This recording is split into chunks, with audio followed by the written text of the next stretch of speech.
네, 날리야 반갑습니다. 네, 네, 그 마스크 때문에 입을 막고 계셔서 반가우신 줄 아는데 이제 대답 안 하신 걸로 제가 그렇게 알고 있겠습니다. 예, 소개를 너무 이제 거창하게 해주시고, 예, 제가 훌륭한 목사님과 함께 또 귀한 교회를 동행하면서 또 하나님 나라를 위해 힘쓸 수 있도록 주께서 섭리하신 거 정말 이 시간을 빌어서 감사의 말씀을 올려드립니다.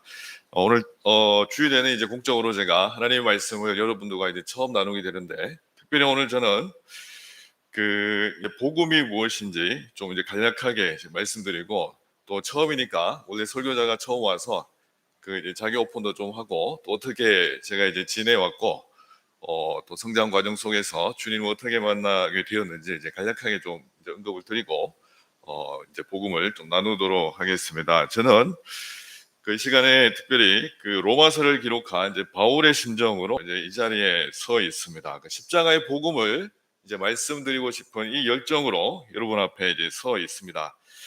평소에 부족한 것이 참 이제 많은 사람이지만은 제가 뭐 극복의 소문이 좀 이제 과하긴 한데, 이 소문에 좀 이제 부응되도록 열심히 이제 노력하는 중인데 그렇지 못할 때가 많습니다.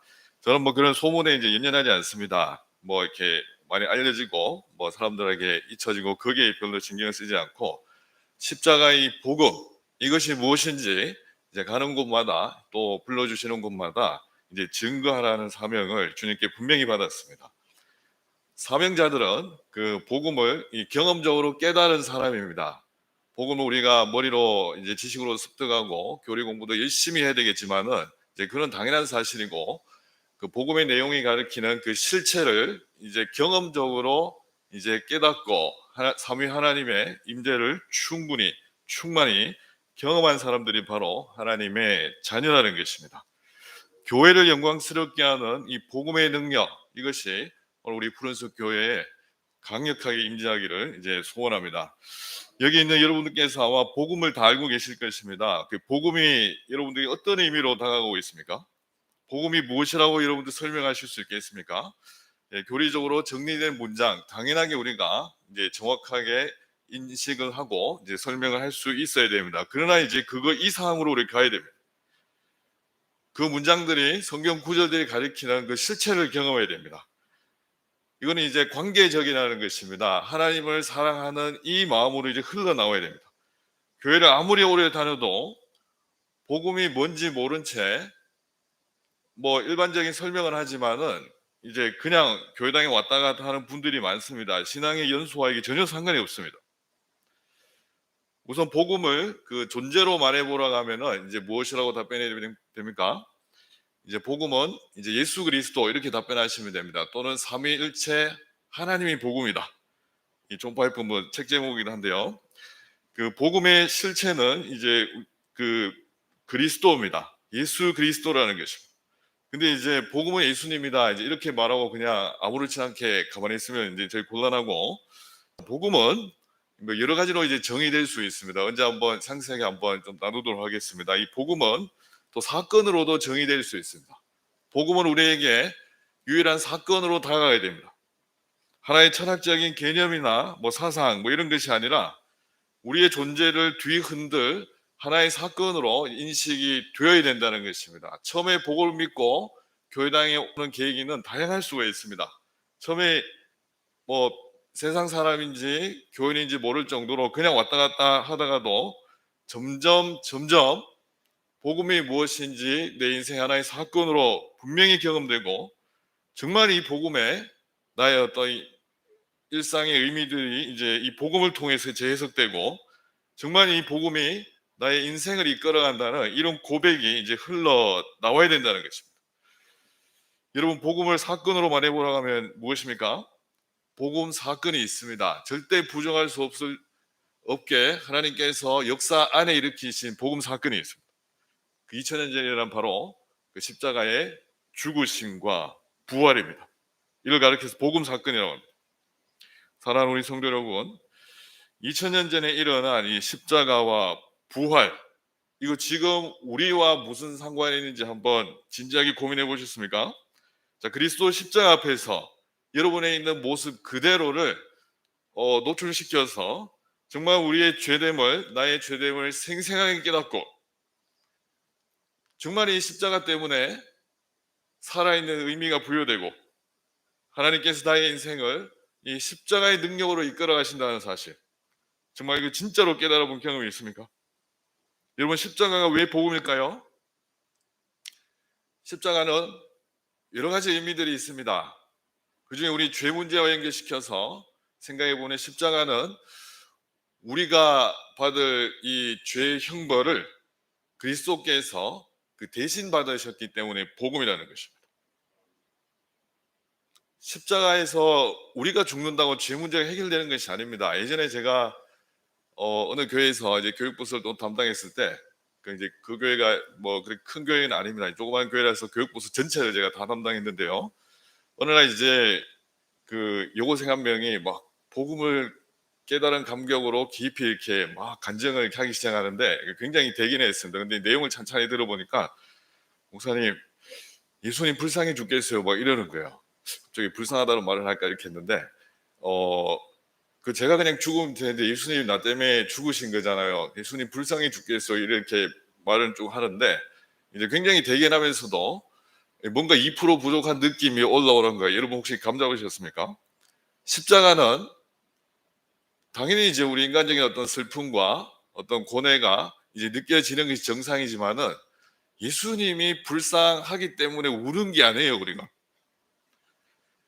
예수님이 십자가를 지고 가실 때 예루살렘 딸들아 이러면서 뭐라고 말씀하셨습니까? 나를 위해 울지 말고 너희와 너희 자손들을 위해 울으라 그랬습니다. 인간적으로 보면 굉장히 이제 불쌍하고 어떤 아픔이 느껴지지만은 그 이상을 봐야 됩니다. 이 친구가 굉장히 신앙이 순수하고 십자가를 의미를 이제 일부분을 집어냈지만은 이 십자가를 휴머니즘으로 묵상하는 겁니다. 구원 못 받고 이런 차원이 아니고 복음을 알긴 아는데 더 깊이 깨달아 가는 일이 남아 있다는 것입니다. 여러분, 십자가에서 우리가 죽는다고 우리 죄 문제가 해결되는 것이 절대 아닙니다. 죄가 없으신 예수께서 여러분과 저를 대신하여 하나님의 공의를 완전히 이제 충족시키셔야 이제 우리 구원이 완성되는 것입니다. 부활이 왜 복음일까요? 부활은 십자가가 하나님 앞에 연락되었다는 것을 초자연적으로 확증하는 사건이기 때문에 부활입니다. 그래서 바빙크라는 신학자는 그 요한복음 19장에 나오는 그 예수님의 그 다 이루었다 십자가상에서 그 이제 말씀하셨잖아요. 다 이루었다는 이 말씀에 대한 아버지의 아멘이 부활이라고 했습니다. 십자가에 대한 아버지의 응답이라는 것입니다. 그래서 우리에게 적용되는 이 복음 사건은 십자가와 부활을 통하여 이제 역사 안에 일어났던 것입니다. 여러분의 일상이 굉장히 바쁘실 것입니다. 우리 청년도 굉장히 이제 갈수록 어려운 시국에 살고 있습니다. 저도 주중에 이제 무지하게 바쁩니다. 요즘에 7, 8월 달에 뭐 집회 건수가 지금 한 40건 가까이 되는데요. 정말 이런 상황 속에서도 우리가 놓치지 말아야 될 것이 있습니다. 하루하루를 우리가 힘겹게 살아가는 속에서도 복음이 무엇인지 우리가 진지하게 고민을 해야 됩니다. 세상 사람들은 고민할 필요가 없는 이것을 가지고 우리가 고민을 해야 됩니다. 코로나 시국에 교회 기초가 흔들리고 또 교회 영적 분위기가 초토화되어 가고 있다는 소식을 많이 듣는데, 근데 이제 코로나라서 교회 기초가 흔들리면 안 되는 것입니다. 교회는 어디에 기초하고 있습니까? 십자가에 기초하고 있습니다. 복음에 기초하고 있습니다. 그래서 코로나일수록 저는 우리가 복음의 본질에 돌아가야 된다고 생각합니다. 정말 아무리 코로나 플러스 코로나라도 하나님께서 주의 몸된 교회를 반드시 지키고 계신다는 사실 우리가 확신해야 되겠습니다. 우리가 이 시간에 필사적으로 좀 질문을 해보기 원합니다. 주님의 십자가와 부활이 여러분 각자와 무슨 관계가 있습니까? 이 질문에 교리적으로 정리된 문장을 넘어서 여러분들의 언어로 그걸 여러분들의 일상 속에서 간증을 할 수 있어야 됩니다. 어떤 뭐 신기한 현상 체험했다 이런 간증도 해야 되지만 이제 그 말고 십자가가 내 삶에 어떤 의미가 있어 왔는지 여러분 사람들에게 알려야 됩니다. 주님의 부활이 내 인생과 어떤 관계에 있는지 이거 간증할 수 있어야 됩니다. 우리는 로마서를 통해 복음의 능력이 어떤 것인지 오늘 1장을 통해 이제 깨닫기 원합니다. 이 로마서는 여러분 잘 아시는 대로 바울이 로마 교회 성도들에게 보낸 서신입니다. 바울이 이 기록한 건 아닌 걸 아시죠? 바울이 불러주고 로마 16장에 나오면 더디오라는 분이 기록했습니다. 이 편지를 나 더디오도 어떤 사람 굉장히 더디게 기록했다고 더디오 이러는데 그건 웃자고 한 얘기입니다. 이 바울이 불러주고 더디오가 이제 이걸 이제 대피를 했습니다. 그 주후 57년경에 고린도에서 3차 선교 여행 중에 이제 기록을 했습니다. 사도행전 배경을 보자면은 사도행전 20장 2절 3절 요 어간입니다. 로마 교회는 바울이 개척한 교회가 아닙니다. 교회가 언제 시작되었는지는 정확히 알 수가 없습니다. 어떤 사람들은 베드로가 로마 교회를 설립했다고 특별히 이제 천주교 쪽에서 그렇게 주장하지만은 이것은 근거가 없습니다. 아마 오순절 성령 강림 때 로마 출신 유대인들이 오순절 베드로 설교를 듣고 이 복음의 능력을 경험하고 회심해서 로마로 돌아가서 자생적으로 이제 교회 공동체를 세웠던 것으로 보입니다. 오늘날도 이런 엇비슷한 일들이 일어납니다. 제가 지난달 7월 첫째 주 둘째 주에 이제 김해 여기서 10분 거리인 것 같습니다. 중국인 교회가 있는데 선교 집회를 했는데요. 그 교회에서 이제 9년째 이제 중국인들을 섬기고 있고, 처음에 이제 그분이 목사님이 중국인들 일하러 온 중국인들을 이렇게 복음을 경험시키고 중국으로 돌려보내면 자기 삶이 끝난 줄 알았다고 합니다. 거기는 이제 하나님이 알아서 했지 이랬는데, 근데 이제 1년이 지나고 2년이 지나면서부터 여기 교회를 겸하고 중국에 간 성도들이 이게 연락이 온다는 것입니다. 교회를 세웠다는 것입니다. 일반 성도들 가서. 굉장히 이제 이분이 신기하게 생각했다고 합니다. 정말 이 복음을 듣고 간 이들이 사역자도 아닌데 거기서 복음 공동체를 세워간다는 것입니다. 그래서 한 번씩 오셔서 순회 설교를 좀 해달라는 것입니다. 정말 굉장히 신기했습니다. 자생적으로 주의 몸된 교회가 중국 땅 가운데 지금도 생겨난다는 것입니다. 정말 이 일이 저는 그런 교회들뿐만 아니고 우리 푸른숲 교회 성도들이 주일에 이렇게 모인 교회에서 우리가 이제 한 마음으로 하나님을 예배하고 주중에 여러분 직장 가운데 흩어져서 이 복음을 나누며 또 작은 교회들을 그 일상 가운데 세워가시는 우리 성도들 되시길 바라겠습니다. 이 로마라는 곳은 지역 특성상 유대인뿐만 아니라 이방인들도 이제 점점 모이들기 시작했습니다. 이런 속담이 있지 않습니까? 모든 길은 로마로 통한다. 이런 말도 있는데요. 그렇듯이 로마는 당시 국제적인 도시였습니다. 점점 다양한 부류의 사람들이 복음을 듣고 로마 교회에 가입했을 것이고, 어느덧 로마 교회는 이 공교회적인 성격을 띠기 시작했습니다. 그래서 이제 바울이 로마서를 기록한 여러 목적들이 있는데요. 이제 뒷부분으로 가면은 로마 교회 안에 있는 유대인, 이방인 갈등 문제도 있고, 왜냐하면 처음에 이제 유대인 중심으로 시작했지만은 점점 이제 많은 부류의 사람들이 모여드니까 이 복음 안에서 이제 화평케 하는 이제 이것도 로마서 하나의 목적인데요. 이 로마 교회가 사용하던 2세기 중반에 세례 예식문이 있습니다. 그것이 사도신경의 기원입니다. 우리가 매주 고백하는 이 사도신경, 이 로마 교회로부터 원형이 시작되는 사실 우리 좀 기억해 주셨으면 좋겠습니다. 자, 바울은 예수께서 세우신 이방인의 사도로서 로마 교회를 지금 굉장히 방문하고 싶어 합니다. 모든 이방인들이 복음을 믿어 순종하도록 하기 위해서 자기가 사도직을 받았다고 이렇게 고백합니다. 이제 5절에 나오죠. 그래서 바울은 그리스도의 전권 대사로서 이들을 향한 영적인 부담감이 있었습니다. 자기가 개척한 교회가 아닌데도 그 영적 부담감을 안고 있습니다. 그리고 이들을 향한 주님의 뜻을 또 십자가의 복음을 더 깊이 알리려는 그런 열정과 소망이 있었습니다. 오늘 본문은 바울이 로마 교회를 방문하기 전에 거기에 가고 싶다는 기도를 소망을 담고 있는데요. 정말 이 단락 속에서 4차례나 직간접적으로 로마 교회를 한번 가고 싶다, 여러분들을 뵙고 싶습니다, 이걸 이제 언급하고 있습니다. 자기가 개척한 교회가 아닌데도 왜 이렇게 방문하고 싶어 하겠습니까? 오늘 본문에 보시면 계속해서 나타나는 반복되는 두 단어가 있는데 여러분 혹시 발견하셨습니까? 제가 설교 중에도 계속 말했습니다. 첫 번째는 복음, 그 다음에 이제 믿음입니다. 12절, 15절에 보시면 특별히 이제 잘 언급되어 있습니다. 복음과 믿음, 이것을 그들과 함께 깊이 나누고, 정말 이 복음 안에서 믿음 안에서 서로가 위로받고, 지금 이 코로나 상황과는 비교도 안 될 정도의 어떤 제국의 핍박이, 물론 이때는 내로 좀 이렇게 초기 집권해서 조금 덜하긴 했는데, 이제 갈수록 본격화되는 이 골치 아픈 상황 속에서 바울이 말하고 싶은 유일한 소망, 위로가 바로 복음과, 그리고 복음이 일으키는 믿음이라는 것입니다.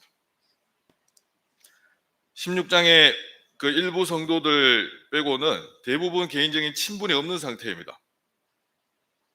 바울은 그렇다면 지금 자기가 잘 모르는 성도들의 이 믿음이 온 세상에 전파되고 있다는 이 사실을 두고 하나님께 이제 감사하고 있는데요.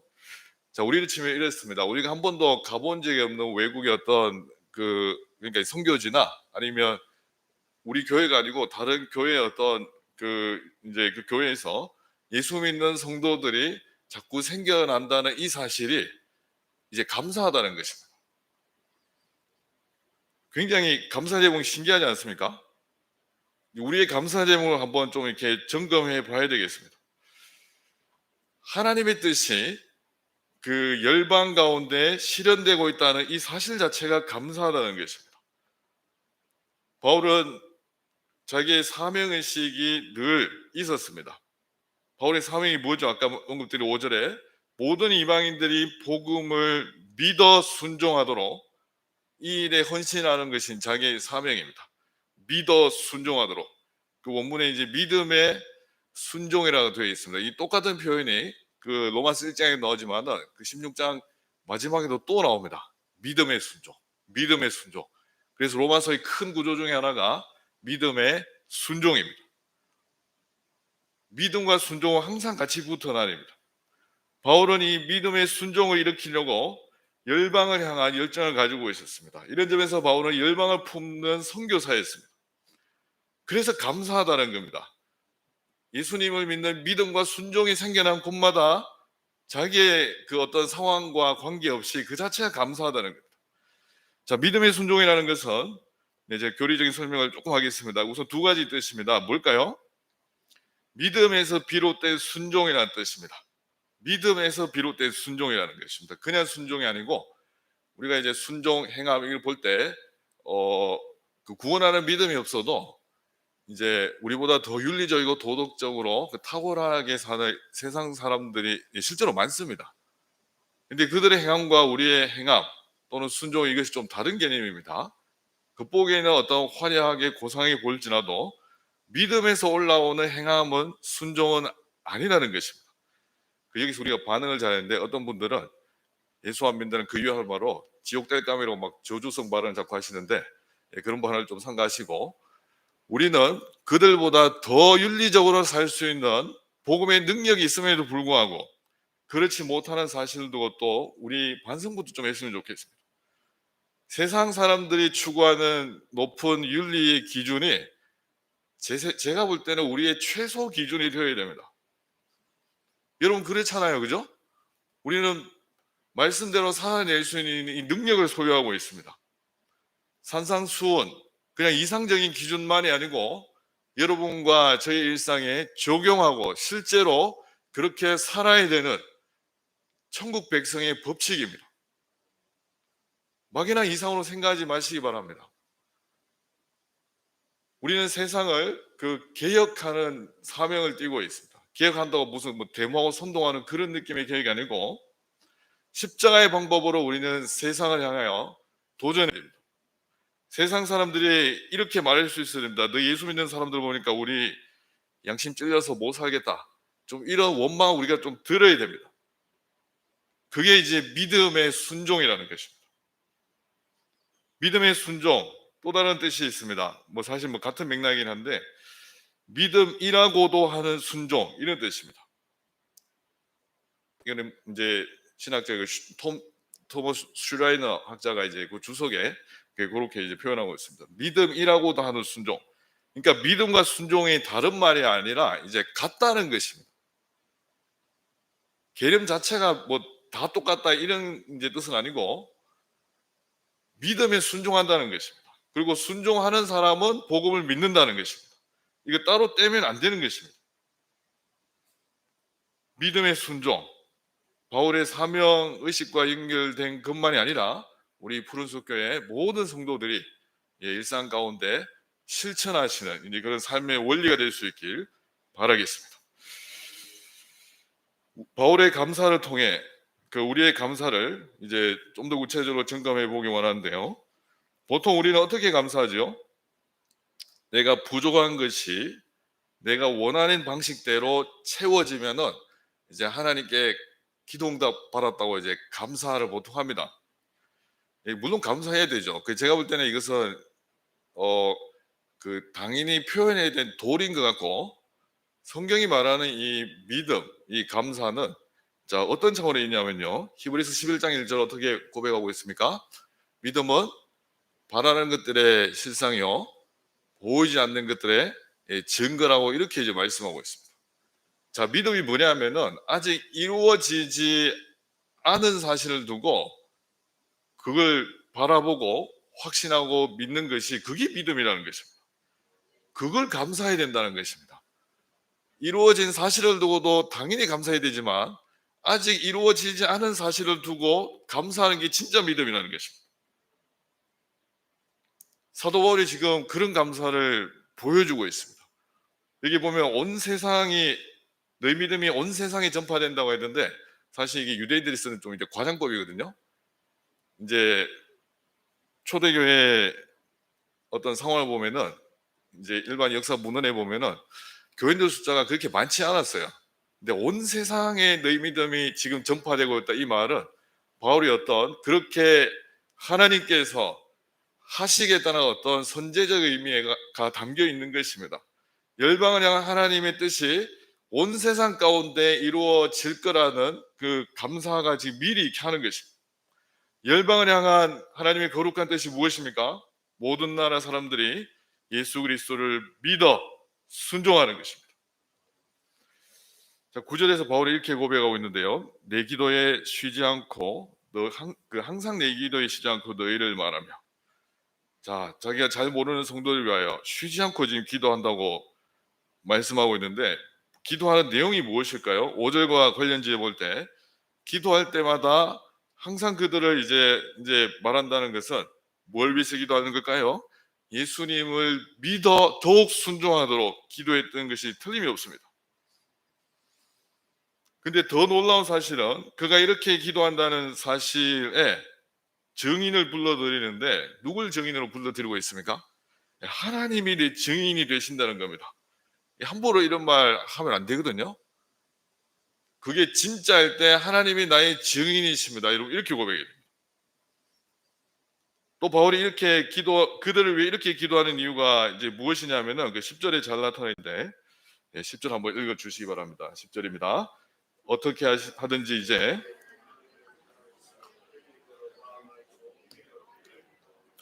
아멘. 로마 교회를 방문하고 싶은 이 간절한 열망, 이걸 지금 표현하고 있습니다. 그리고 그 길이 어떻게 열리기를 바라고 있습니까? 하나님의 뜻 안에서 너희로 나아갈 이 좋은 길 얻기를 내가 지금 기도하고 있다. 상황을 열어달라는 것입니다. 지금 사도행전 20장 초반에 바울이 머물러 있습니다. 고린도에. 로마교회 성도들을 보고 싶어하는 이유가 무엇입니까? 일단 11절에 따르면은 어떤 신령한 은사를 그들에게 나누어 주어 그들을 견고하게 세우기 위함이라는 것입니다. 신령한 은사에 대한 뭐 여러 가지 해석이 있는데 이제 1차적으로 하나님의 복음 자체를 가리키고, 또 복음에서 나오는 여러 가지 영적인 그 은사들을 뭐 다 포함하는 이제 이렇게 이제 같이 보는 것이 좀 좋을 것 같습니다. 하나님의 복음과 복음에서 파생되는 그 은사를 그들에게 더 풍성하게 이제 알려주고 싶다는 것입니다. 그래서 그들을 복음 위에 더 견고하게 세우고 싶은 목적으로 바울이 지금 로마 교회를 방문하고 싶어 합니다. 그 인간적인 목적이 아닙니다. 굉장히 순전한 목적입니다. 하나님이 기뻐하시는 목적입니다. 자, 그런데 여러분 한번 보기 원합니다. 사도행전의 증거를 볼 때 바울이 그 로마로 가기까지 그 여정을 한번 쭉 살펴보시면은 굉장히 그 좀 아이러니합니다. 아까 제가 로마서가 몇 년에 기록되었다고 말씀드렸습니까? 주후 57년경입니다. 뭐 학자들마다 조금 몇 년씩 차이 나는데 제일 원만한 견해로 57년입니다. 그리고 바울이 로마에 들어갔다고 사도행전 28장 16절에 이렇게 그렇게 이제 표현이 되어 있는데요. 그때가 그 AD 60년입니다. 그러면 그 몇 년이 걸렸습니까? 예, 3년이 걸렸습니다. 그러면 사도행전 20장부터 28장 16절 전까지 쭉 바울의 여정을 한번 보시기 바랍니다. 좋은 길로 갔습니까? 그거 어떻게 로마로 가게 되었습니까? 거의 뭐 제가 볼 때는 안 죽으면 천만다행 그저 간단하게 이게 목숨을 유지하면서 갔습니다. 초라한 죄수의 신분으로 갔습니다. 바울을 죽이기 전까지는 먹지도 않고 마시지도 않겠다는 이 40명이 등장할 정도로 정말 끔찍하죠, 그죠? 누가 제 실해가지고 40명이 뭐 저를 죽이기 전까지 안 먹겠습니다 이러면 정말 섬뜩할 것 같습니다. 정말 그런 그 끔찍한 상황 속에서 바울이 죄수 신분으로 이제 가게 되었는데, 근데 바울이 오늘 본문에서 어떻게 기도했습니까? 로마 교회로 갈 좋은 길 얻기를 하나님께 기도했습니다. 정말 좋은 길이 열리기를 기도했지만은 그가 가는 여정은 굉장히 골치 아픈 여정이었습니다. 우리가 보기에 그렇다는 것입니다. 아마 바울이 보기에도 좀 황당했을 것입니다. 하나님께서 기도하시는 방법, 기도에 응답하시는 방법을 우리가 좀 봐야 됩니다. 바울이 잘못 기도했습니까? 그렇지 않잖아요, 그죠? 우리는 어떤 일을 계획하면서 하나님의 뜻이라고 생각되는 그 어떤 그 목표를 설정해 두고 그 일을 이루어지기를 또 상황을 열어달라고 최선을 다해서 기도합니다. 인간적인 목적이 아니고 하나님의 뜻이 우리 교회를 통해서 이 땅 가운데 이루어지기 원합니다 라고 기도하면서 물질과 열정을 쏟아붓고 상황이 열리기를 하나님이 섭리하시기를 기도하고 있습니다. 근데 항상 좋게 열립니까? 아마 제가 볼 때는 이 바울의 심정을 지금 코로나 시국에 이 한국 교회, 어떻게 보면 전 세계 교회가 정말 생생하게 깨닫고 있는 것 같습니다.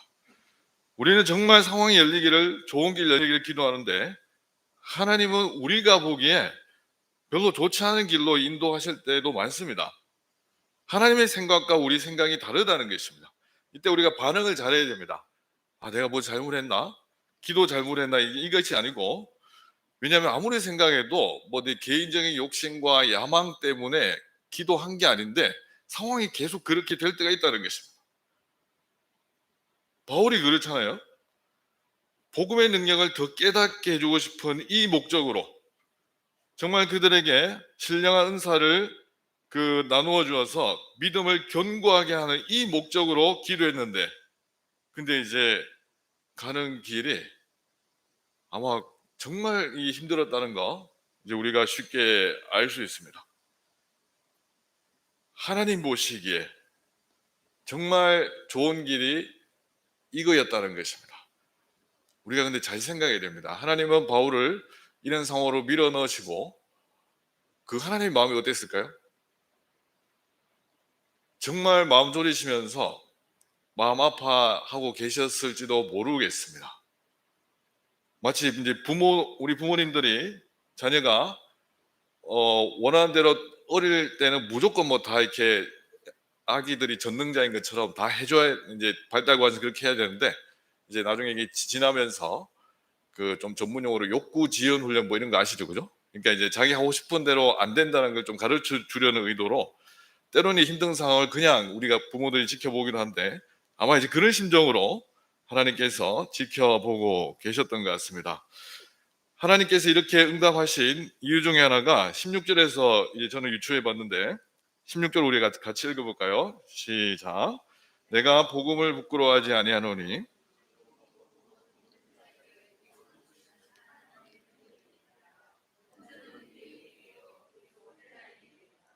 아멘. 바울이 지금 로마를 방문하기 전에 로마서를 기록하면서 이렇게 고백하고 있습니다. 나는 복음을 부끄러워하지 않습니다. 그 왜 그러냐면 이 복음은 모든 믿는 자에게 구원을 주시는 하나님이 능력임을 확신하기 때문입니다. 이렇게 고백합니다. 굉장히 좀 신기한 표현이 나오는데요. 모든 믿는 자, 이미 믿고 있는 신자들입니다. 이미 믿고 있는 신자들에게 또 구원을 주시는 하나님의 능력이라는 것입니다. 이때 말하는 구원은 구원의 시작을 가리키는 것이 아니고 구원의 그 세 가지 시대 중에 이제 성화를 의미합니다. 이미 우리가 구원을 받았지만 구원이 계속해서 유지되어야 하는 이 성화의 맥락에서 하나님의 능력으로 나타난다는 것입니다. 뭐가요? 복음이 그렇다는 것입니다. 그래서 복음은 불신자 전도용만이 아닙니다. 복음을 우리가 복음 듣고 예수 믿었으니까 끝, 이게 아니라는 것입니다. 날마다 우리가 복음을 깨닫고 이 복음이 우리의 생명으로 나타나도록 구원이 유지된다는 것을 우리가 이제 인식을 하고 복음을 더 깊이 깨달아야 되겠습니다. 제가 말씀드리고 싶은 것은 하나님께서 바울이 당할 그 3년간의 그 고난의 여정을 통하여 바울의 고백이 더 진짜로 되게 하기 위해서 하나님 보시기에 좋은 길로 응답하신 것입니다. 왜 그럴까요? 복음의 능력은 고난의 비례해서 나타납니다. 이거 하나님이 정하신 불변의 법칙입니다. 우리는 자꾸 화려하게 쓰임받는 사람도 보면 그 결과만을 생각하거든요. 예를 들어 내 자식이 요셉과 다니엘과 같이 정말 크게 쓰임받기를 원합니다. 이러면은 그 이제 끝에만 생각하시는데 그렇게 되기까지 하나님께서 뭘 허락하시죠? 정말 이 끔찍한 과정을 허락하셨거든요. 그러면 그렇게 기도하면 어떻게 행동하실까요? 일단 골치 아픈 상황으로 이제 자녀들 밀어넣으십니다. 저는 그거 14년 이상 경험했습니다. 뭐 앞으로 차차 오픈 드리겠지만은 아버지가 이제 제가 초등학교 한 4학년 그때는 이제 국민학교 학생이었는데 그때 이제 심장병으로 쓰러지셔가지고 거의 한 14년간 그 병상 생활을 하셨어요. 누워 계셨어요. 여러분 이 상황 아시죠? 가장이 집에 10년 이상 누워 계시면은 집이 어떻게 되는지 아마 짐작하실 겁니다. 완전 풍비박산이 났습니다. 그러다 중간에 엄마도 집 나갔습니다. 뭐 다 지나간 얘기해도 우셔서도 괜찮습니다. 저는 뭐 지금 다 자유해서 정말 하나님께서 제 인생을 왜 그렇게 하신지 몰랐어요. 처음에 저는 이제 모태신앙이 아닙니다. 그 반대말 수요일도 말씀드렸지만 뭐 안모태라고 이렇게 저는 뭐 칭하는데 안모태 신앙인데 하나님께서 왜 그렇게 몰아가신지 저는 몰랐습니다. 저는 제가 잘못해서 그런 줄 알았습니다. 뭐 저주받은 인생인 줄 알았습니다. 근데 지금은 이제 알고 있습니다. 왜 그런지. 하나님 보시기에 제 인생을 향한 가장 좋은 길이 바로 이제 그런 예정이라는 것입니다. 이거는 지나왔을 때 이제 고백을 해야지 거기 힘든 사람들을 향해서 오늘부터 뭐 누가 힘들어할 때 당신 좋은 길에 있습니다 이렇게 말씀하면 안 됩니다. 이제 기도하셔야 됩니다. 공감하고 그리고 그 고난의 예정을 통과했을 때 정말 하나님 보시기에 좋은 길이면 우리가 믿음으로 한번 고백해 보자 이렇게 이제 고민해 주시면 좋겠습니다. 이 계속 하다가는 이게 시간이 너무 오버될 것 같아서 이제 좀 정리를 하도록 하겠습니다. 사도행전 마지막 28장 30절 31절에 보시면은 바울이 그 3년간의 여정을 마치고 로마에 들어갔을 때 이제 복음 사역이 어떻게 드러났는지 잘 나타나 있습니다. 뭐 찾지 않고 제가 읽어드리겠습니다. 바울이 온 이태를 자기 셋집에 머물면서 자기에게 오는 사람을 다 영접하고 하나님의 나라를 전파하며 주 예수 그리스도에 관한 모든 것을 담대하게 거침없이 가르치더라. 지금 이 구절이 증언하고 있잖아요. 정말 이 고난의 여정을 통과해서 하나님 나라가 무엇인지 더 실제적으로 생생하게 전파하고 또 복음의 실체이신 예수 그리스도에 관한 것을 담대하게 거침없이 전파했다는 이 증언, 우리의 고백이 될 수 있게 바라겠습니다. 혹시 여러분 고난 중에 허덕이신 분이 계십니까? 내가 잘못해서 하나님이 벌 주신다고 제발 생각하지 마시기 바랍니다. 죄의 형벌은 십자가에서 다 끝이 났어요. 저도 한때 그 생각이 저를 사로잡아서 굉장히 힘들었습니다. 제가 뭐 잘못해서 이런 인생을 살아야 되는가? 그거는 우리 생각이고 마귀가 주는 생각이에요. 죄의 형벌은 다 끝이 났다니까요. 십자가상에서 죄 사함을 여러분 다 받았습니다. 그러면 우리에게 때로 힘든 상황이 생기고 뭔가 하나님께서 그런 상황으로 몰아넣으실 때는 무엇 때문에 그렇게 하신다고요? 우리 죄 때문에 그런 것이 아니고, 물론 의도적으로 죄에 뒹구는 사람은 그 사랑의 매를 한 번씩 드시지만 그 말고 뭔가 순전한 마음으로 신앙생활하고 하나님 나라 교회를 섬기는데도 자꾸 이제 슬픔과 고통 이런 것이 따르면은 내가 잘못해서 그렇다고 반응하지 마시고 하나님께서 나에게 복음의 의미를 더 깊이 깨닫게 하시려고, 십자가가 무엇인지 더 생생하게 깨닫게 하시려고, 이것이 이 고난의 여정이 통과되면은 거침없이 하나님 나라의 복음을 이웃들에게 증언하게 하시기 위하여 그런 고난의 과정을 잠시 허락하시는구나, 이렇게 좀 알 수 있길 바라겠습니다. 이제 말씀을 마치겠습니다.